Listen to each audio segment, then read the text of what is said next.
Amigos, que a paz de nosso Senhor Jesus Cristo esteja com todos nós. Estamos aqui com alegria para mais uma oportunidade de falarmos sobre um dos capítulos do livro Nosso Lar. Reiteramos a importância de todos conhecerem o livro, de todos terem a dedicação, o carinho, digamos assim, de conhecer esta obra que é magnífica.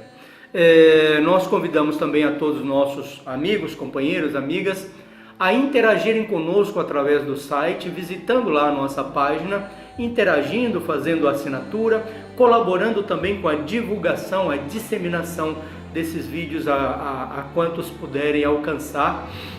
O nosso objetivo é de colaborar com alguém. Se algumas dessas informações, se alguma destas observações que fazemos sobre o livro Nosso Lar, se algumas dessas observações puder auxiliar a uma pessoa, a gente já se dá por muito feliz e por muito satisfeito. E a disseminação desse trabalho, obviamente, passa pela colaboração de todos vocês, nossos irmãos, tanto de ideal espírita, mas principalmente de filosofia do bem, ok? O capítulo 8 do livro Nosso Lar tem por título Organização de Serviços. É uma primeira oportunidade, uma primeira vez em que André Luiz deixa o apartamento, o quarto dele do hospital. 8 anos de zona umbralina, depois da desencarnação, o atendimento ao hospital espiritual, algumas semanas de tratamento ativo, em que ele melhora gradativamente. Agora chegou um momento em que, pela primeira vez, ele vai deixar aquele quarto e vai caminhar pelas ruas de Nosso Lar.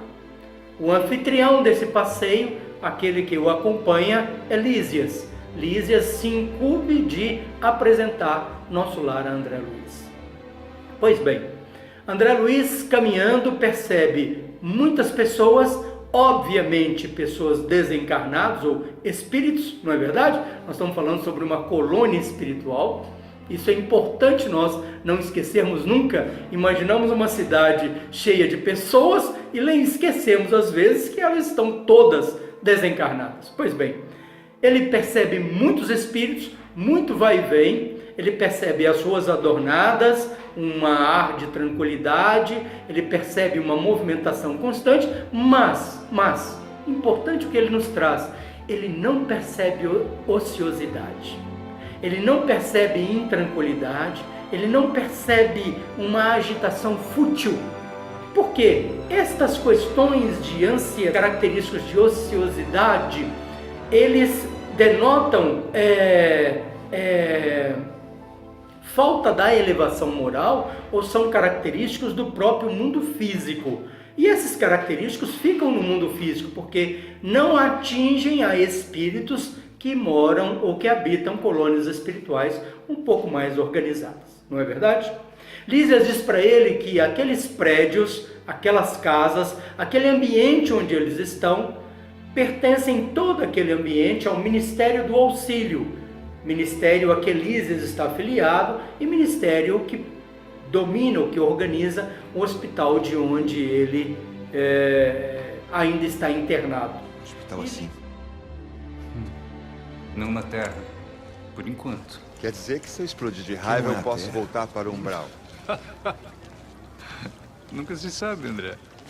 Nossos sentimentos e pensamentos comandam aonde estaremos. Lísias, eu preciso saber notícias da minha família. Tudo a seu tempo. Lembra? Estava sofrendo muito com a minha doença. Meus parentes que morreram antes de mim, eles não estão por aqui. Meu pai, minha mãe. Meu Deus. Ah, então você acredita? Eu achei que você fosse um daqueles que dizem, sou ateu. Graças a Deus.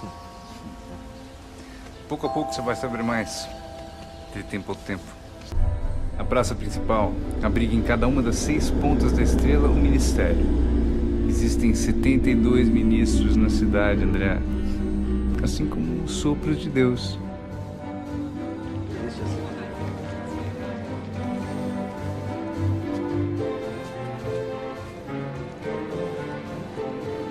Eu vivia um novo paradigma. Via pessoas indo embora para renascer na Terra. E André pergunta a ele, bom, então temos ministérios no nosso lar? E Lísias diz para ele, temos muitos ministérios. O ministério do auxílio é responsável pelo tratamento de algumas almas, é responsável pelo planejamento reencarnatório de outras pessoas, é responsável por turmas de socorro aos habitantes aqui da Terra, tem trabalhos específicos vinculados ao Ministério do Auxílio, ao qual eles pertencem agora. Agora, além do Ministério do Auxílio, tem também o Ministério da Regeneração, o Ministério da Comunicação, o Ministério da Elevação e o Ministério da União Divina. Cada um desses ministérios é ocupado ou dirigido por 12 espíritos, 12 entidades, 12 ministros.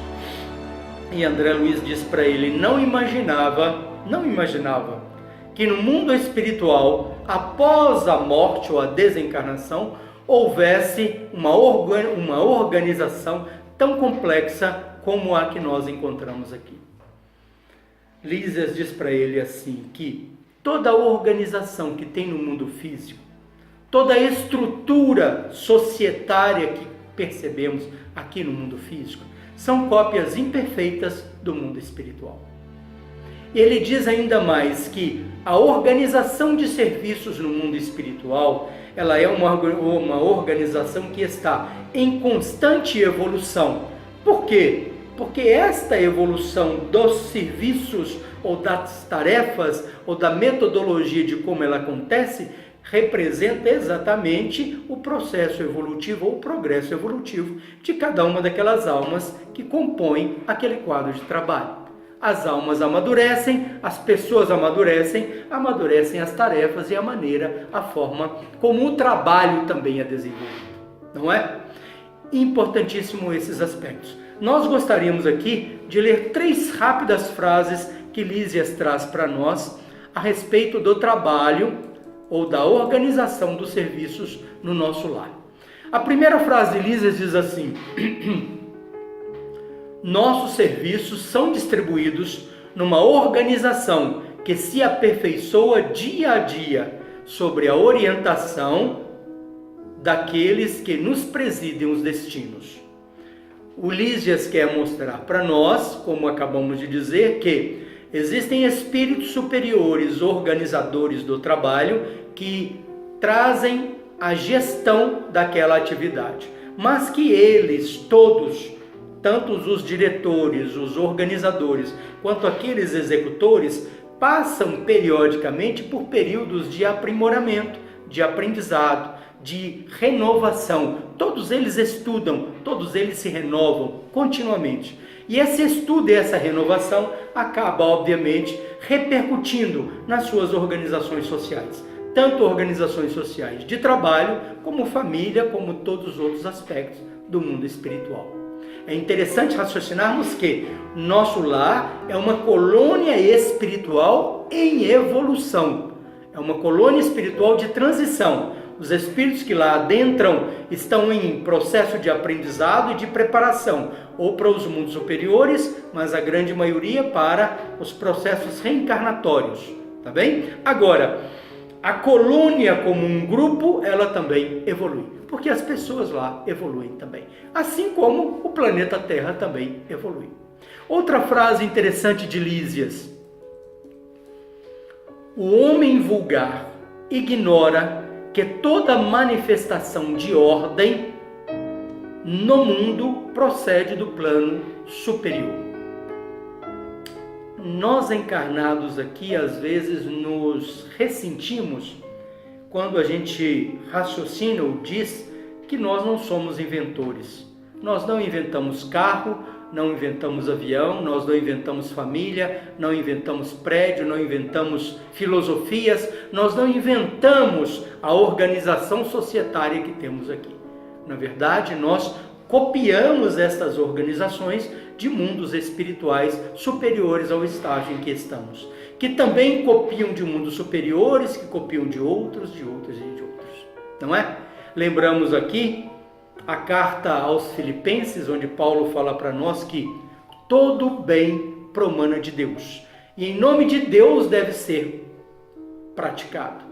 Toda a organização, todo o bem, toda criação benéfica vem do Pai e em nome dele deve ser recriada, cocriada quantas vezes forem possíveis e necessárias. A última frase de Lísias que nós gostaríamos de deixar aqui: nenhuma organização útil se materializa na crosta terrena sem que seus raios iniciais partam de cima. Quando nós planejarmos alguma coisa de útil na Terra, aliás, me desculpem, nós vamos repetir a frase de Lísias para fixá-la bastante. Nenhuma organização útil se materializa na crosta terrena sem que seus raios iniciais partam de cima. Raciocinemos nós sobre isto. Quando nós idealizamos algum trabalho no bem, seja um trabalho de atendimento a uma criança, seja uma visita a um hospital, seja a leitura de um livro, seja a mudança de um vício que nós carregamos, seja um comportamento que nós queremos ter, que vai melhorar a nossa estrutura de família, seja um trabalho grande em que vai absorver muitas pessoas, qualquer bem que nós planejemos fazer no mundo físico, para nós diretamente ou para o outro. É fundamental que estejamos conectados à prece, que busquemos o aconchego da meditação, que busquemos a bênção da leitura, do estudo. Por quê? Porque a ideia do bem, a concepção do bem, sempre vem de Deus. Ela é repercutida para nós na Terra através das inúmeras escalas dos espíritos até chegar a nós.